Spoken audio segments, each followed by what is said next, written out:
One of the best horror anime ever made. This is the title Higurashi When They Cry proudly carries. The opinion is almost universal. Fans of the series' original sound novel tend to agree, but you'll find surprising discrepancies in what this label means to different people. While watchers of the 2006 anime adaptation speak most often of its eye-watering gore, the sound novel is more heavily associated with subtler psychological scares. Dig even deeper and you'll uncover a foundation of stunning intricacy, rooted in one country and its endless fascination with a genre that has become a space to explore its national trauma.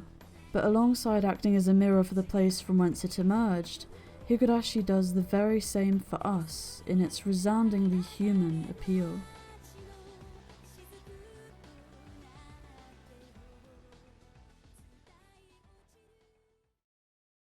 The Shawwa Era was a turbulent time for Japan. It spanned the rule of Emperor Hirohito, beginning in 1926 and ending with his death in 1989. It kicked off with a national economic crisis preceding the Great Depression. In 1931, the Imperial Army invaded Manchuria entirely independent of governing powers amidst a huge rise in nationalist sentiment, and the country took its exit from the League of Nations. This was followed by the Second Sino-Japanese War and World War II. After Japan's surrender, the US occupied the country for 7 years and the Shawwa Constitution was introduced, calling for, amongst other things, the dissolution of its armed forces, universal education rights, and widespread unionization.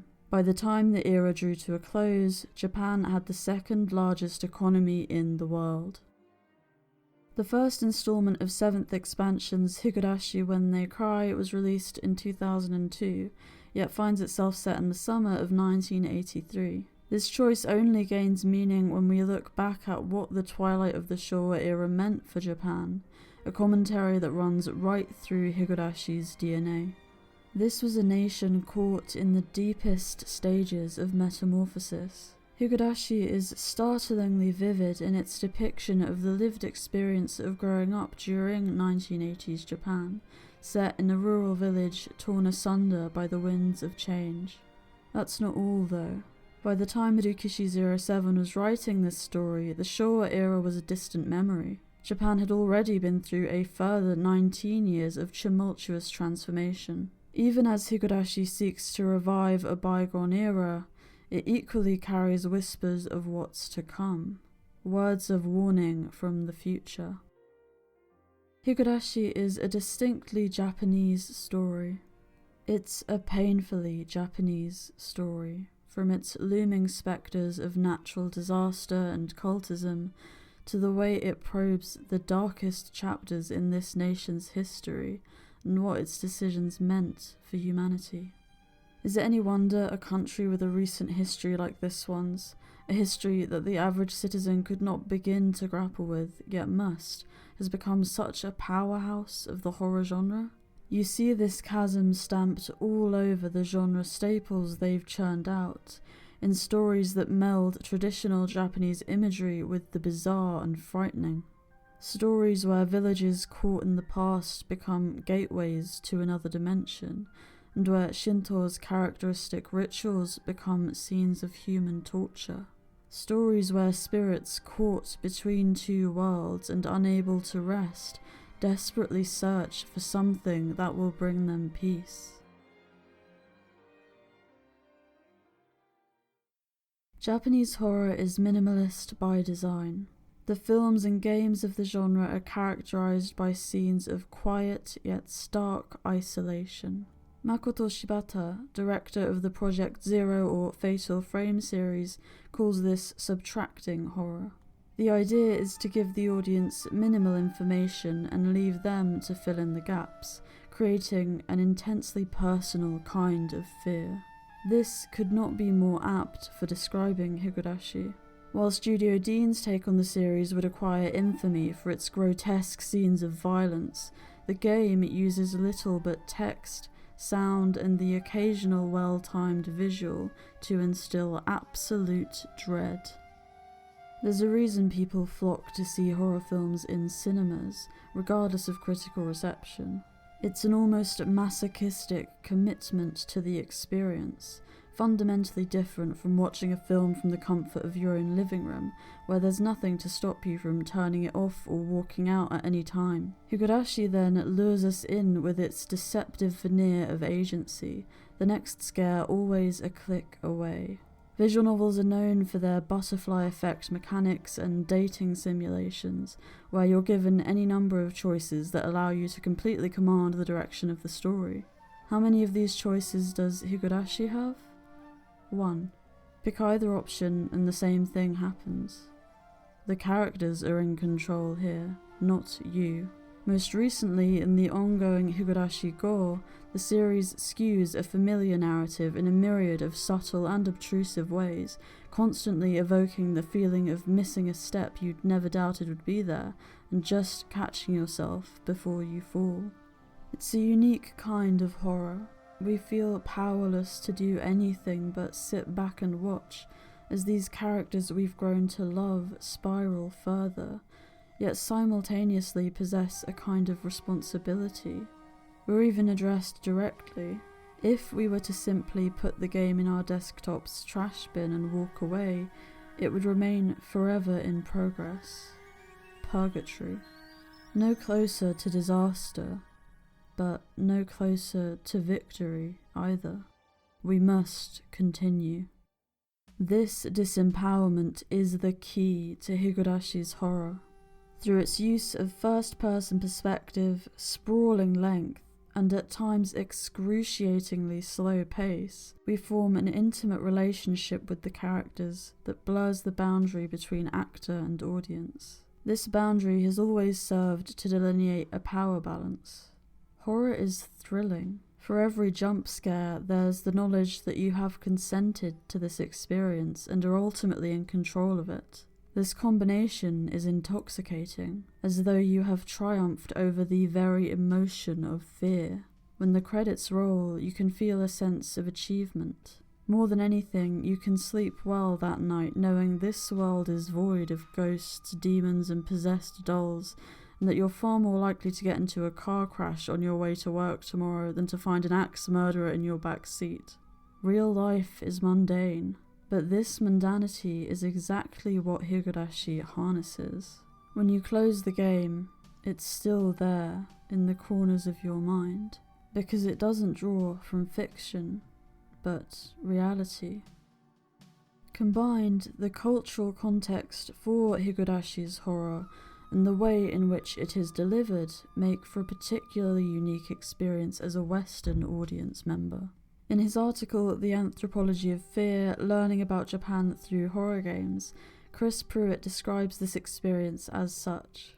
We find ourselves strangers in a strange land, unable to guess at where the narrative might be heading, unfamiliar with the conventions that the author is employing.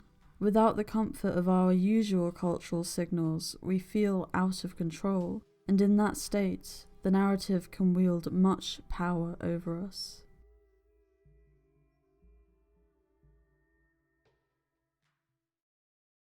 During the Shawwa era, everyone was vying for their vision of what Japan should become.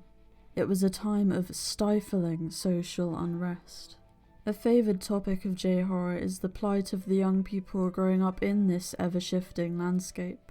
The sense of disconnection and isolation felt by the younger generation in a society trapped between tradition and modernity, as described by Colette Balmain.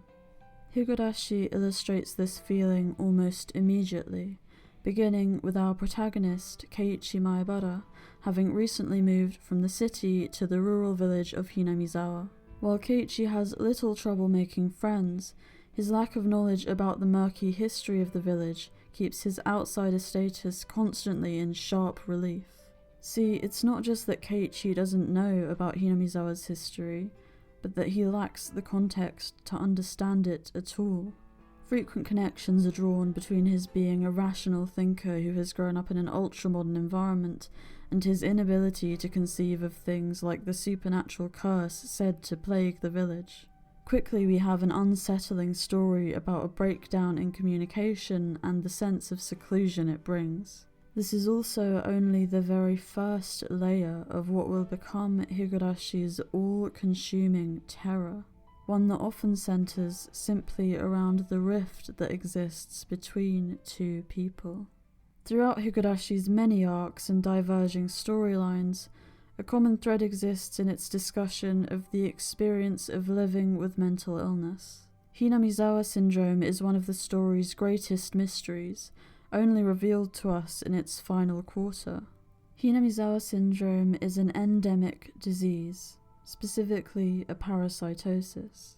What this means is that most of the residents of Hinamizawa carry in their brains a parasite that will act out when they leave the confines of the village. The scientific accuracy of the Hinamizawa Syndrome hypothesis is murky even within the story, and we never learn how accurate it really is, but that's also not the point.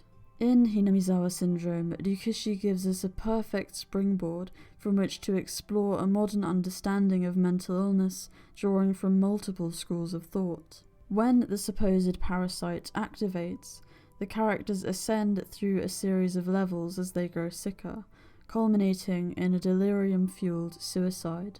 While never stated outright in the story, these levels are composed entirely of psychotic symptoms. Psychosis refers broadly to two things: experiencing of delusions and hallucinations. Psychotic symptoms are a major feature of schizophrenia, very likely the disorder intended to be depicted in Higurashi, the one most researched and thus the one I will talk about in this video, but they can also occur as part of other disorders or simply by themselves.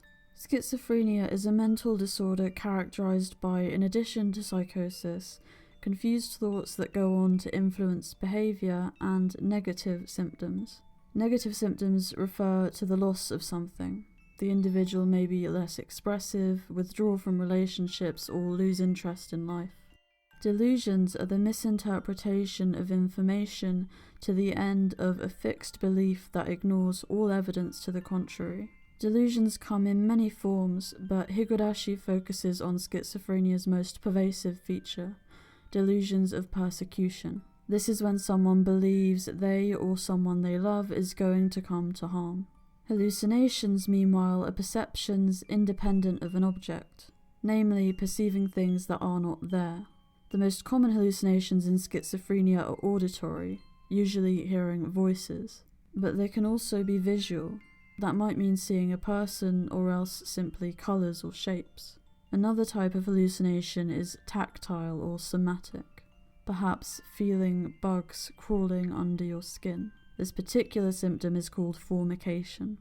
Hinamizawa Syndrome triggering schizophrenia isn't even as out there as it sounds. Toxoplasma gondii is a real-life parasite known to do the same. How many of us carry this sci-fi sounding parasite? Only 2 billion. Likely more, actually. Of course, it is only in rare, acute cases that these symptoms develop, but it's complicated. Despite all of psychologists' efforts over the last 200 years, it simply isn't possible to isolate one single influence as being entirely responsible for human behavior. The symptoms triggered by Hinamizawa Syndrome were once seen as a curse, placed upon those who left the village for forsaking its guardian deity. When Rena eventually starts to hallucinate following her parents' divorce, she perceives this as Oyashiro-sama coming to her, imploring her to atone by returning to Hinamizawa with her father. In this way, Rena's experience of psychosis is culture-bound. It draws from her cultural background. Each time a character succumbs to the syndrome, it's because of a trigger in their environment. This is consistent with a central theory in psychology, the stress vulnerability model. The idea is that people may be born with a genetic predisposition to a mental health condition, but only see this predisposition activate when triggered by a stressful life event. The research that has gone into Higurashi's portrayal of mental illness is second to none. Throughout the series, most of the main cast struggle at some point with schizophrenia, and yet no two stories read the same, from Keiichi to Satoko to Shion to Satoshi to Rena. Each is uniquely informed by the character's experiences in life up until that point, their personality and their attitudes.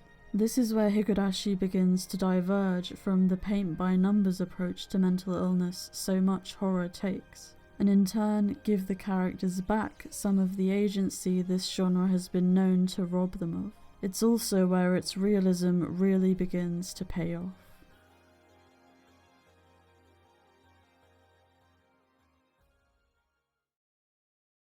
It's no rarity to see schizophrenia linked to violence in media.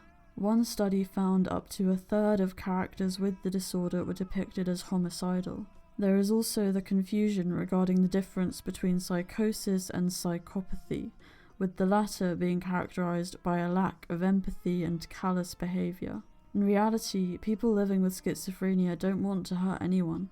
In the exceedingly rare instances where they do, they are driven by fear and confusion, not cruelty. Understandably then, many decry any linking of the disorder to violent behaviour. Honestly though, it's complicated. And why wouldn't it be?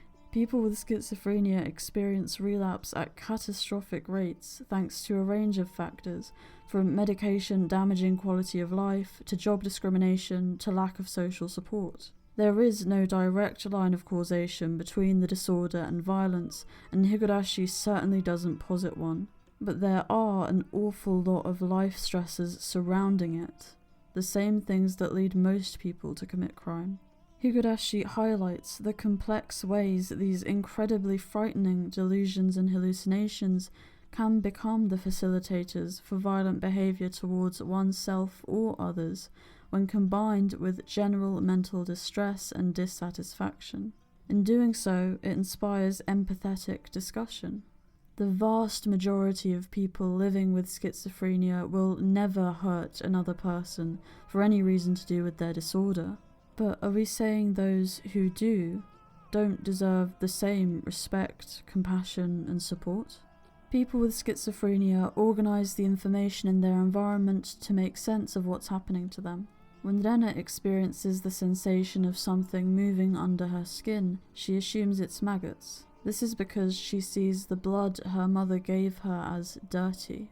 It's also why, when she finds the bodies the club had buried together are missing in Sumihoroboshi, she makes sense of the situation through the pre-existing schema she uses to make sense of the world.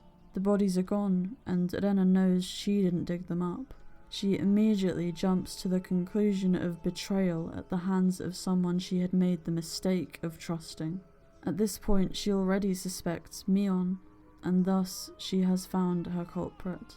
Rena sees the world in black and white. As a means of coping with her mother's betrayal, she has to be able to trust completely, or she can't at all. This is her defense mechanism, and how she ensures she'll never be hurt like she has been in the past again. Through this way of thinking, it becomes obvious she can only rely on herself for happiness. She moves through the world in a state of detachment, sorting everything into neat boxes. It's these cognitive distortions that go hand in hand with her experience of psychosis.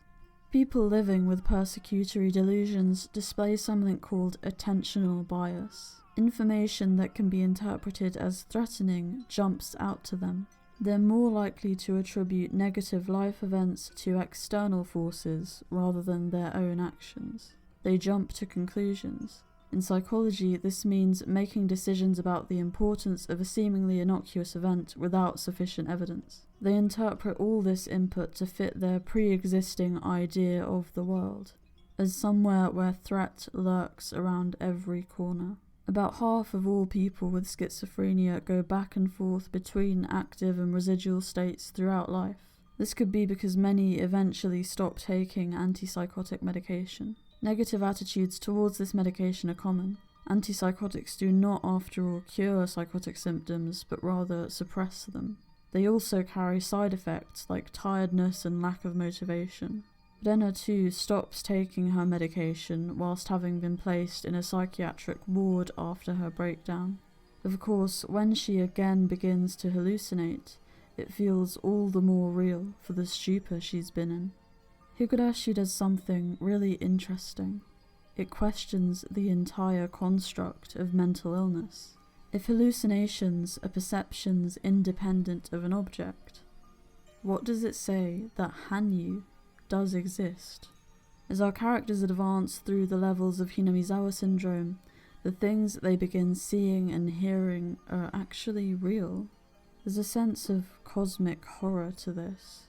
Higurashi is a story with a heavy focus on realism that still opts to use central fantasy elements, and it evokes the distinct feeling that maybe there really is more to this world than we're aware of. More broadly, Higurashi asks, does something have to be verifiably real to mean something to us? It's a theme that becomes even more prevalent in Umineko. Early on, this concept is used to acquaint us with how frightening it is for the characters to see and hear things that quote-unquote aren't there, things they perceive as threatening. And yet, so often, it isn't quite this simple. While Oyashiro-sama can be, for Rena, a malevolent spirit seeking to persecute her for her sins, they can also be a guiding force, an entity that wants to help her. Religiosity can feed the content of a delusion, but it can also act as a protective framework, and is largely associated with positive mental health outcomes. In one study involving 115 patients diagnosed with psychotic symptoms in Switzerland, 85% considered religion to be important in their lives. 71% said it brought them hope. While someone may start hearing voices during times of stress, they often become sources of distraction and even company. At least 1 in 10 of us will hear voices at some point in our lives. Only a portion of individuals ever reach the point where they are experiencing enough distress to be diagnosed with a mental illness, and when this turbulent time passes, the voices often remain. They become a meaningful and important part of life. Perhaps more frightening than anything is to have something that is such a central part of someone's existence leave them labelled as mad, or to have someone attempt to fix something that is not necessarily wrong. The distress and comfort each generated by such experiences must be taken as equally valid, even if it means challenging our own idea of what is normal, indeed, what is real. These conversations are especially pertinent in a Japanese work set in the 80s. Only in 1985 was Japan's Mental Hygiene Act amended to recognise the mentally ill as being deserving of autonomy and respect. Up until this point, it had been commonplace for these individuals to be illegally detained in psychiatric hospitals without consent or having been informed of their diagnosis at the behest of family members. For comparison, similar practices all but ceased in Britain in the 1930s. When someone was admitted to a psychiatric hospital, it was often essentially so that their family could wash their hands of them. Indeed, many would live out decades of their lives within these four walls. These hospitals would in turn be located away from civilization, out of sight, out of mind. In a society that so values conformity, what place would there be for the mentally ill? This practice only fueled further stigma and misconceptions. In a study from 1999, it was found the Japanese still considered people with schizophrenia to be more dangerous than a comparative British population, and were considerably more skeptical when asked whether they deserved to be treated sympathetically. Back in 1984, the year following the one Higurashi was set during, as many as half of Japanese people agreed mentally ill people should not be left alone as their behaviour is unpredictable and dangerous. Likely as a result of this stigma, 2/3 of people struggling with mental illness in Japan will never seek professional help. This is the turmoil our characters go through as they try to understand what is happening to them and wonder who they can turn to. The intensity of their confusion, shame, and fear is harrowing to witness. Prior to the reformation of the Mental Hygiene Act, psychiatric care was largely relegated to the private sector, wherein hospitals focused purely on profit facilitated the wide-scale abuse of their patients. One of the scandals that precipitated the revision was that of Hotokukai Utsunomiya Hospital, where it was found over a fifth of all patients, some 222, had died in a span of 3 years, after reports emerged of 2 being beaten to death by staff. Doctors from the University of Tokyo Medical School would otherwise refer patients to the hospital in return for brains to study, obtained through illegal dissections. In Miyoko's similarly traumatic childhood in a private orphanage built to profit from the influx of orphans following the war, or else the practices of the Iria Institute in the name of scientific research, Higurashi boldly acknowledges the social issues that defined its era. Iria is a psychosurgeon, a practice which involves removing parts of the brain in an attempt to subdue the symptoms of various psychological and physical ailments. Due to a similarly troubled history around informed consent on the part of patients, psychosurgery was eventually banned in Japan, but Iria remains passionate about the practice and its potential. This is how Takano seduces him into performing dissections on, yes, yet more unconsenting, live patients in order to study Hinamizawa Syndrome, something she also partakes in with notably less guilt. When it emerged that doctors had been involved in this practice, it sparked aggressive protest in Japan, a fact that shouldn't come as surprising if you've heard of Unit 731.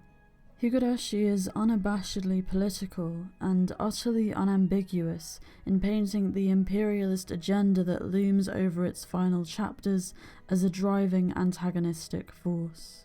The research the Iria Institute produces on Hinamizawa Syndrome is funded with the intention of creating a potential biological weapon.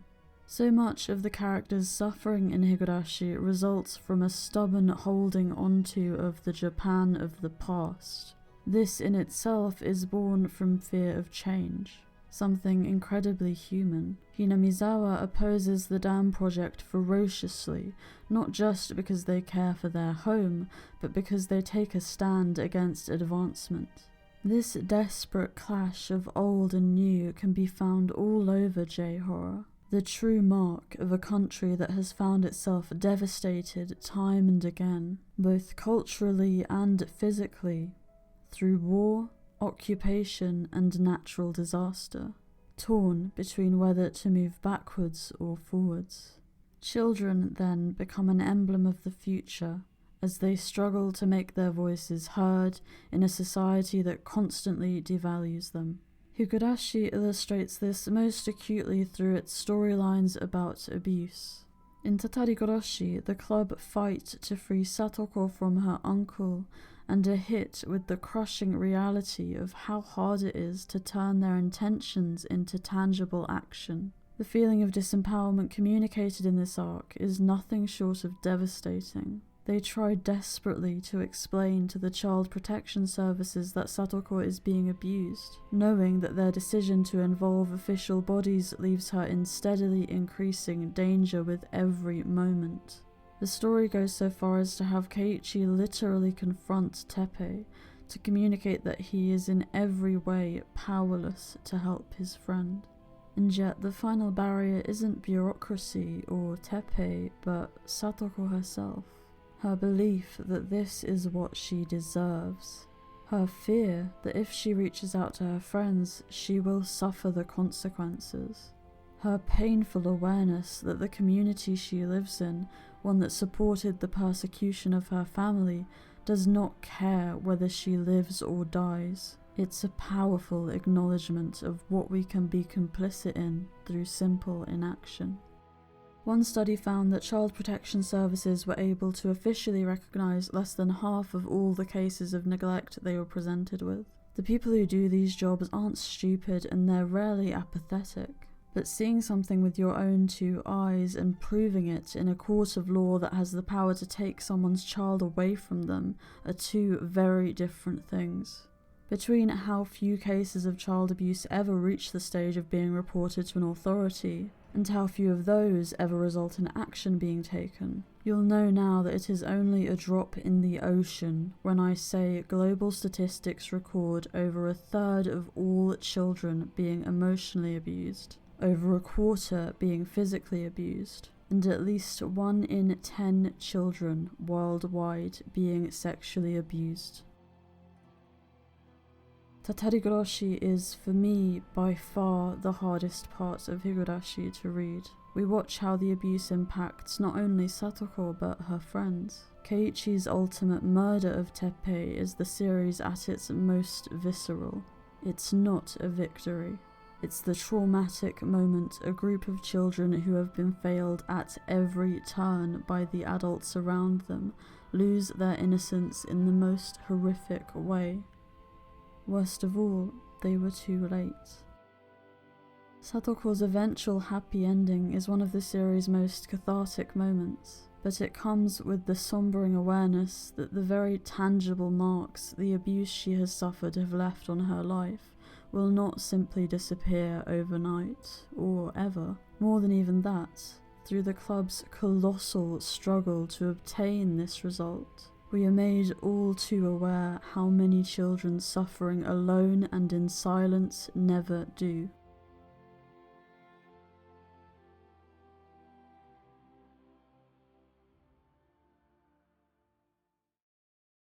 Remember when I said Higurashi is a very Japanese story? Along with its explicit references to history, we equally see this in its discussion of group identity. Family is a particular topic of interest for Japanese horror. There aren't many homes that haven't fallen victim to death, divorce, or abuse in Higurashi. Satoko's story tells of the devastation that follows each and every one of these things, but in Shion we see something subtler. While Satoko's story fits the popular abuse narrative of unambiguous moral depravity, unconditional hatred, and ultimate liberation, Shion's is just as common. One where there is no catastrophic fallout and subsequent estrangement.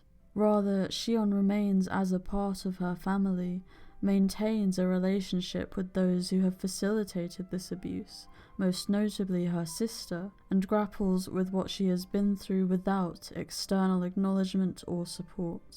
She continues to seek love from those who have hurt her. Shion's ongoing struggle is that of discerning an identity, set of values, and conflict resolution skills for herself when she has only ever been taught cruelty, namely, to break the chain. The violence Shion undergoes carries great symbolic weight. It bears similarities to the Yakuza practice of yubitsume, the cutting off of the little finger in order to atone for a perceived offense against the group. The Sonozakis represent an interesting cultural exchange. While Mion and Shion's father brings the Yakuza connections into the family, the Sonozakis already carry a history of ritualistic torture as a means of asserting their dominance over the entire village. Shion's torture is intense to read. In all of Higurashi's most violent scenes, Rikishi powerfully depicts the characters' dissociation as they enter a state of complete shock at the reality of what is happening. It's what makes the sound novel such an immersive experience, as opposed to how it would feel if the focus were on the act itself. Shion tries desperately to make sense of it.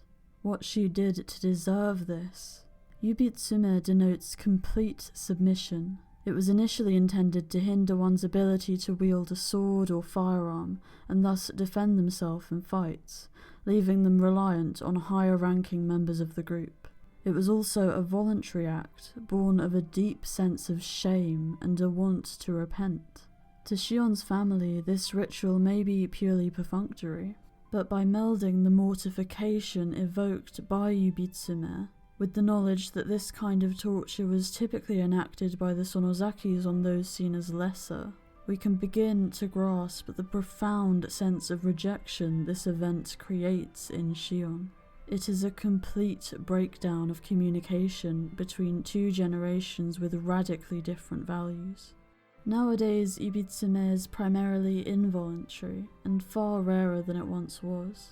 No longer in modern Japan is it seen as a reasonable practice, even amongst Yakuza. It has, after all, always been more symbolic than anything. The severed finger would often be wrapped in silk and presented back to the owner so they could trot along to the nearest hospital and get it reattached. And yet, when Shion sees her family's absolute apathy towards her suffering, she is shaken. Was this normal to them? More than even the violence being enacted upon her, she is deeply disturbed by the realization that the people closest to her are, in fact, complete strangers. Shion's story carries striking similarities to the iconic Japanese horror film Ringu. Ringu is about Sadako Yamamura, a teenage girl with psychic abilities that leave her ostracized and finally exiled from both her family and society at large. Her father ultimately throws her down a well and leaves her to die. When she returns as a spirit, it is to enact revenge on a society that persecuted her for her perceived otherness. When Sadako's body is recovered, her fingers are bloodied, her nails peeling from her ultimately unsuccessful attempts to claw her way out of the well and back to the world she only ever wanted to be accepted into. It seems more than coincidence that Shion's attempt to force her exile status back onto her sister culminates too in a body left broken and alone at the bottom of a well, one that haunts Shion's every waking moment as she grapples with the seemingly unanswerable question: was it really her duty to simply accept the role handed to her and all the cruelty it entailed, regardless of whether she'd ever done anything to deserve it? At her core lies a desperate child still crying for her parents, asking to be heard, seen, believed, loved.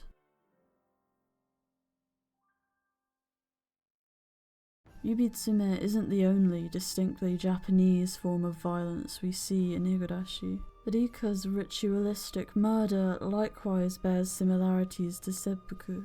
Seppuku is suicide by disembowelment, originally used by samurai in battle and later by soldiers during war. To quote Toyomasa Huse's article, Suicide and Culture in Japan, a study of seppuku as an institutionalized form of suicide. Seppuku is a good example of individual behavior being subordinate to the needs of social cohesion, because it is an act of self-destruction in which the individual's purpose or meaning is defined so strongly in terms larger than himself that he readily sacrifices his life in the name of his social role. Shame and chagrin are so extreme among the Japanese, especially in a perceived threat to loss of social status, that the individual cannot contemplate life henceforth, and rather than face the necessity of continuing life in an altered or degraded social role, he chooses to end it all. In short, the meaning of life was understood in terms of one's ability to find the right time and place to die. Seppuku is unsurprisingly heavily intertwined with nationalist values. Rika's death is used as a chess piece in a political game by a group that look to propel Japan back to its glory days. She is, of course, utterly unwilling. Another innocent child turned sacrifice by those who will never have to see the suffering brought about by their decisions. In the years after Higurashi's release, for the first time since World War II, Japan has shown a willingness to militarize, sparking widespread protest. Takano too is nothing more than a pawn, as she attempts to command death itself, this force that subjected her to such trauma when she was still so young. Rika's murder at the shrine is utter sacrilege, and a definitive rejection of the gods that have forsaken her. These two diametrically opposed individuals are ultimately one and the same, never realizing their life and death struggles are little more than cheap entertainment to those who hold real power. Researchers call for us not to subject seppuku to a Western reading. While its roots in the samurai code of honor spoke clearly of dying for one's emperor or country, it could equally be interpreted as an act of agency, a decision to die by one's own hand rather than suffer the humiliation and degradation of torture by the enemy. This agency is the same we see Rika harness earlier in the series, when she resolves to kill herself before Shion can torture her in Miyakashi. Shion describes the ensuing act as a ritual befitting the Miko of the Huride shrine, equal parts disturbing and beautiful. In this scene, Shion becomes transfixed by the fragility of life itself. There's an undeniable aestheticism to Rika's dramatic suicide. The vermilion blood, the way it gushes. Shion knows she is bearing witness to something incredibly intimate and sacred. This particular scene borders on surreal.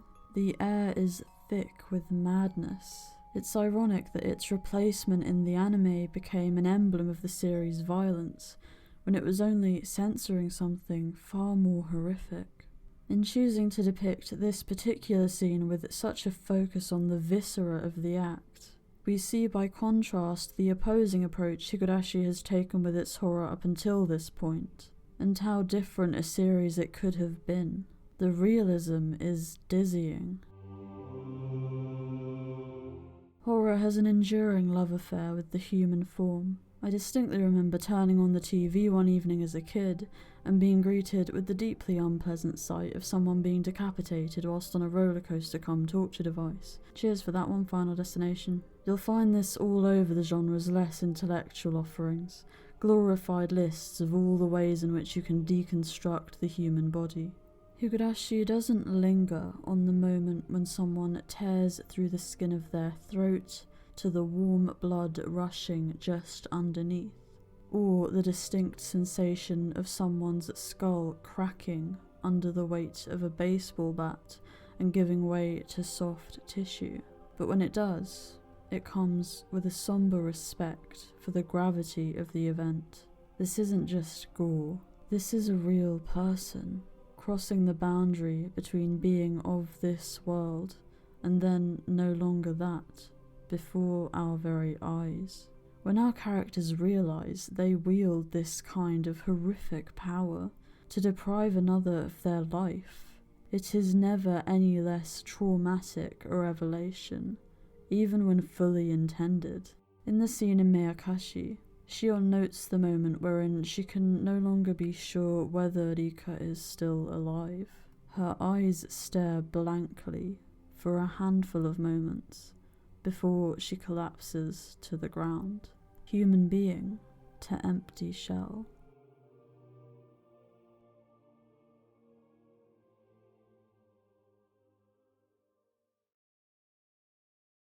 Also representative of Higurashi's roots in Japanese culture is the theme of religion, in the omnipresence of Oyashiro-sama, the staple location of the Huride shrine, and of course the Watanagashi festival around which the plot revolves. It's never far from our minds. I believe it is the hardest part of Higurashi to pass for a Western audience, because the religion it presents us with is Japan's indigenous Shinto, which is less of a religion and more of a way of life.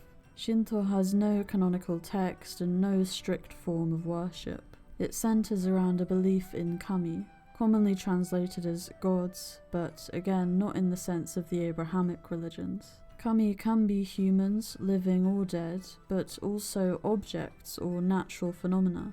Shinto also believes humans are born pure. Rather, throughout life we accumulate kegare, or pollution. Purifying rituals like the one that takes place during the Watanagashi festival are for washing away this sin. Higurashi acknowledges that kegare is a part of life and does not condemn it. At the end of the series, Tomitake addresses Takano, who would have long since been condemned to hell.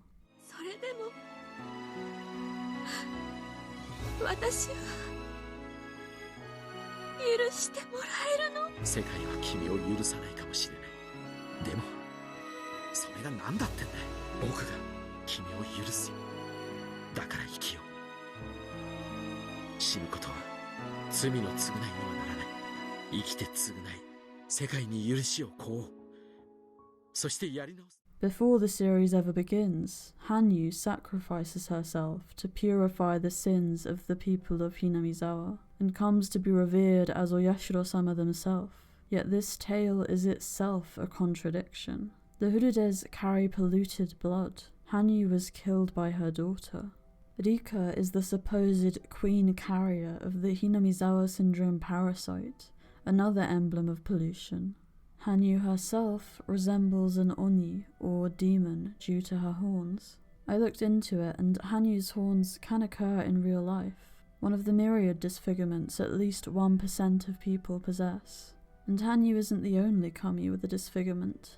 Even Ebisu was depicted varyingly as one-eyed, deaf, hunchbacked and left-handed, as well as with both male and female sex characteristics. Even so, the existence of a beauty is good stereotype means people with disfigurements are viewed more negatively across all dimensions, from personality to morality. This drives discrimination in all facets of life, and Hanyu isn't exempt. She is cast as a pariah and scapegoat by the people of the village, resulting in her untimely demise.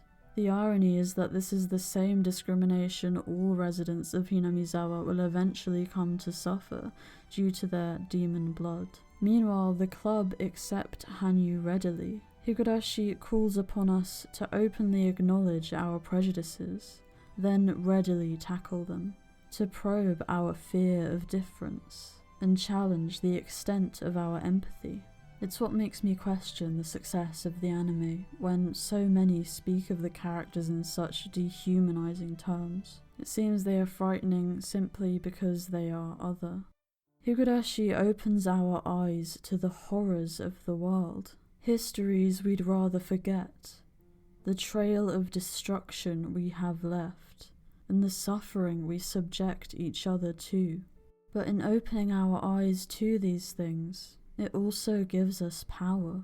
Higurashi gave me a space to explore things I'd been through that I had yet to find the words to discuss, or had tried to, only to find myself being rejected. It forced me to face experiences I'd tried to forget.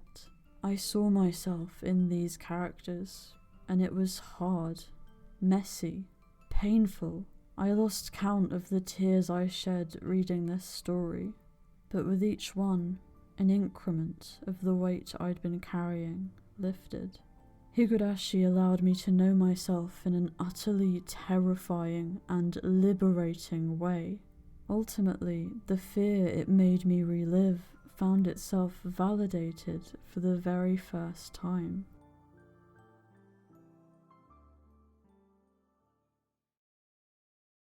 Let me tell you something about myself. I don't like horror. I'm 23 years old, and the scariest film I've ever seen is, no joke, Jaws. And even that was at a sleepover.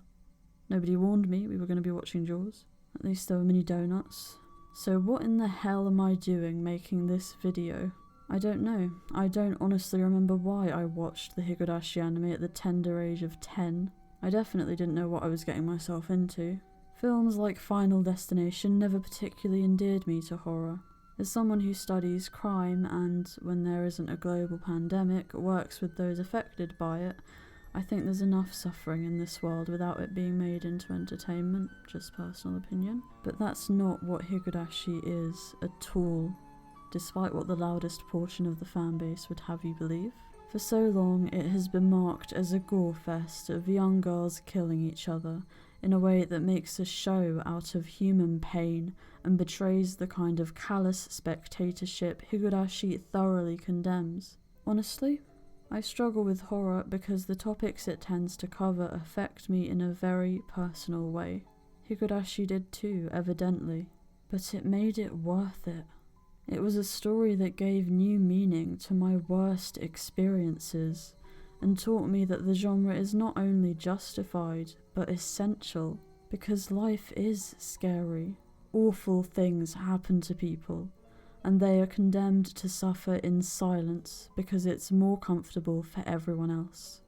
Mental illness and abuse are not these distant, rare, unknowable things, however much we like to pretend otherwise, and they do not discriminate. Suicide is the second leading cause of death amongst 15 to 19-year-olds worldwide. In Japan, it is the leading cause of death for for men aged 20 to 44 and women aged 15 to 29. It is unsurprising then that the young are the most sympathetic towards those with mental health problems. When the characters of Higurashi support one another towards healing, this is the vision it chooses to show us of what the future could be. This is the thing it asks us to remember. This is the torch it calls us to take up. Nearly 2 decades since this story found its way into the world, its message still resounds. This may be because its themes have only become more relevant, but it is also because it continues to inspire change every day, in one of the most tangible forms of impact I've ever seen a work of fiction achieve. Nowadays, things are looking up for those living with mental illness in Japan. In 2002, the same year Higurashi was released, schizophrenia was renamed. Once called Seishin Bunretsu-byō, or mind split disease, it is now known as Togo-shitchō, integration disorder. The old term focused on a fundamental fault in the individual's personality and was regarded by medical professionals and lay people alike as incurable. In reality, with help, most people with schizophrenia will recover.